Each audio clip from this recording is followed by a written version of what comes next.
سید عائشہ رضی اللہ تعالیٰ عنہ کیا روایت کر رہی ہیں، حضور فرماتے ہیں کہ قرآن کا ماہر، حدیث کے الفاظ کیا ہے، الماہر بالقرآن، قرآن کا ماہر، مع سفرۃ الکرام البررہ، ساتھ ہوگا کس کے، سفرہ کے، کرام کے اور بررہ کے، تین صفات بیان کی گئی ہیں جن کے ساتھ قرآن کا ماہر ہوگا۔ تو قرآن کا ماہر کسے کہتے ہیں؟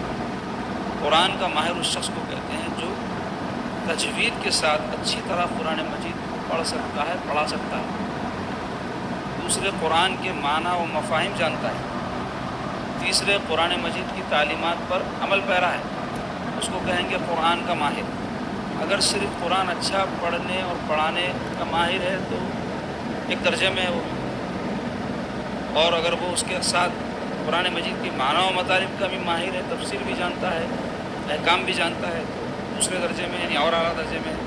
تیسرے ہے کہ وہ سب باتوں پر عمل بھی کرتا ہے اور قرآن کی دعوت لوگوں کو دے رہا ہے، قرآن کی باتیں لوگوں کو بتا رہا ہے، تو تیسرے درجے میں۔ لیکن ہے تینوں بھی یہ ماہر، اور کبھی ایسا ہوتا ہے کہ یہ تینوں کا ایک ماہر ہوتا ہے، تینوں بھی مہارتیں اس میں ہوتی ہے، قرآن کی اچھی طرح تجوید بھی اس کو آتی ہے، اسی طرح قرآن مجید کے معنی و مفاہیم بھی جانتا ہے، عمل بھی کر رہا ہوتا ہے، تعلیمات قرآن بھی عام کر رہا ہوتا ہے۔ حضور نے فرمایا کہ سفرہ اصل میں کہتے ہیں سفیر کی جمع ہے، یہ سفیر بولے تو پیغام پہنچانے والے، تو ایسے فرشتے جو پیغام پہنچاتے ہیں تو جبریل علیہ السلام ہیں، اور بھی دیگر اللہ کے ایسے فرشتے ہیں جو مختلف پیغام پہنچانے والے ہیں، تو ان کے ساتھ ہوگا۔ دوسرے الکرام، یہ کریم کی جمع ہے، اور کریم کسے کہتے ہیں؟ عزت والے کو، اس کی تعظیم کی جائے، تو یہ کون ہے؟ انبیاء علیہ السلام اور فرشتے، یہ سب کیا ہے؟ قابل تعظیم ہے۔ اور البررہ، نیک کو کہتے ہیں، نیک، اللہ کے نیک بندے۔ اس واسطے یہاں ترجمہ کیا کیا گیا؟ سفارہ سے ترجمہ فرشتوں سے کیا گیا ہے، یا پھر جامع عالم سے کیا گیا، اور یہاں کرام سے اور بررہ سے مراد نبیوں سے کیا گیا، کیونکہ تمام انسانوں میں سب سے زیادہ عظمت والے اور سب سے زیادہ نیک انبیاء ہی ہوتے ہیں، اس واسطے یہ ترجمہ کیا گیا۔ تو یہ کون شخص ہے؟ قرآن کا ماہر، جس کا معاملہ یعنی ان کے ساتھ رفاقت جنت میں یا دنیا میں جو ہے ان کا کام جو انجام دے رہا ہے، کس کا؟ نبیوں کا، فرشتوں کا، وہ شخص ہے جو ماہر قرآن۔ تو اس سے ماہر قرآن کی فضیلت معلوم ہوئی۔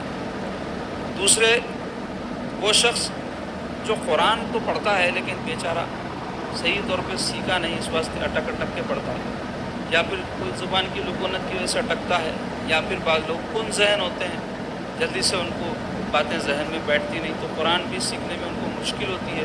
اس واسطے قرآن مجید کو جیسا روانی سے پڑھنا ہے ویسا نہیں پڑھ پاتے، تو حضور پاک صلی اللہ علیہ وسلم فرماتے ہیں کہ اس کو دوہرا اجر و ثواب، یہ وہ نا امید نہ ہو، یہ نہ سمجھے کہ میں اچھا نہیں پڑھ رہا ہوں، جیسا کہ قاری صاحب پڑھتے ہیں، حافظ صاحب پڑھتے ہیں، عالم صاحب پڑھتے ہیں، میں تو بس ایسے ویسے پڑھ لے رہا ہوں، وہ نا امید نہ ہو، اس کو ڈبل ثواب ملے گا، ایک پڑھنے کا، دوسرے محنت کرنے کا۔ لیکن مرتبہ تو عالم کا ہی بڑا ہے، مرتبہ تو قاری ہی کا بڑا ہے، یہ جو اٹک اٹک کے پڑھ رہا وہ ان کے مرتبے میں تو نہیں ہو سکتا، لیکن ثواب سے محرومی اس کو بھی نہیں ہے۔ تو اس سے قرآن مجید کی عظمت کا پتہ چلا کہ جو کوئی قرآن مجید میں مہارت حاصل کرتا ہے تو اس کی یہ شان ہے کہ وہ السفرۃ الکرام البررہ میں ہوگا، اور جو کوشش کر رہا ہے مہارت حاصل کرنے کے لیے، سیکھ رہا ہے، تجوید کے جو مخارج ہیں، جو صفات ہیں، وہ ادا کرنے کے لیے پریکٹس کرنا پڑتا، مشق کرنا پڑتا، تو اس میں مشکل ہوتی ہے۔ کئی لوگوں کو آواز کہاں سے نکالنا، کون سے حرف کی سمجھ میں نہیں آتا جلدی، تو ان کو پڑھنے میں جو ہے مشکل ہوتی ہے۔ تو ویسے لوگوں کو بھی ان کی جو محنت ہے اس کا اللہ تعالیٰ اجر دیں گے، نہ صرف سنگل بلکہ ڈبل، ایک تو پڑھنا، دوسرے کوشش کرنا، دوہرا اجر ہوگا۔ تو ہم کو اس حدیث شریف کو پیش نظر رکھتے ہوئے یہ بات اچھی طرح ذہن نشین کر لینی چاہیے کہ قرآن مجید میں کوشش تو یہ ہونی چاہیے کہ میں مہارت حاصل کروں، یہ نہ ہو تو کم از کم قرآن مجید پڑھنے کے لیے جو اصول قاعدے اس کو سیکھنا چاہیے۔ تو جیسے میں نے ابتدا میں آپ سے کہا تھا کہ میں قرآن مجید کے حوالے سے اس کے فضائل، اس کے حقوق کیا ہے بیان کروں گا، تو پہلے قرآن مجید کے چند حقوق میں بیان کروں گا۔ ہر مسلمان کو چاہیے کہ وہ حقوق ادا کرنے کی کوشش کرے، اور اگر ایک حق ادا کر رہا ہے تو پھر وہ اس سے آگے بڑھے دوسرے حق کی طرف۔ تو سب سے پہلا حق تو کیا ہے قرآن کا؟ ایمان بالقرآن، قرآن پر ایمان لانا، قرآن مجید پر ایمان لانا، یہ اللہ کا کلام ہے، اس بات پر ایمان لانا، پیارے آقا علیہ الصلوۃ والسلام پر نازل ہوا، اس کتاب میں کوئی شک کی گنجائش نہیں ہے، ایک زیر و زبر کی، اس میں کوئی تبدیلی نہیں کی گئی ہے، یہ سب باتوں پر ایمان لانا ایک مسلمان کے لیے ضروری ہے۔ اس کے بعد کیا ہے؟ قرآن مجید کی تلاوت کرنا۔ تلاوت کرنا بولے تو پڑھنا، پڑھنا بولے تو قرآن مجید عربی زبان میں ہے، اور قرآن مجید عام کلام نہیں، اللہ کا کلام ہے، تو اس کو ویسے ہی پڑھنا چاہیے جیسا نازل کیا گیا حضور پاک صلی اللہ علیہ وسلم پر، اور حضور جیسا پڑھ کر صحابہ کو سنا اور صحابہ حضور سے سن کے پڑھے اور دوسروں کو سکھائے۔ تو ویسا پڑھنے کے لیے علم تجوید کا آنا ضروری رہتا ہے۔ علم تجوید کیا ہے؟ علم تجوید ایک ایسا علم ہے جس میں عربی زبان کے حروف کی شناخت ہوتی ہے کہ وہ استقلال کے ساتھ ہم کو علم سیکھنا چاہیے۔ تیسرا حق ہے قرآن مجید کا اس کے معنی و مفاہیم سمجھنا، کیونکہ قرآن مجید کیوں نازل ہوا؟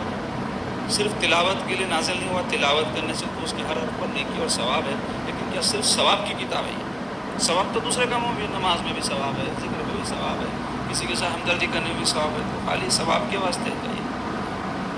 انا انزلناہ قرآنا عربیا لعلکم تعقلون، قرآن میں اللہ تعالیٰ فرماتا ہے بے شک ہم نے قرآن کو نازل کیا عربی زبان میں تاکہ لوگ سمجھیں۔ عرب میں نازل ہوا، عربوں میں نازل ہوا تو ان کی زبان عربی تھی، بس سمجھ گئے۔ ہماری زبان عربی نہیں ہے تو ہم کو کیا کرنا پڑے گا؟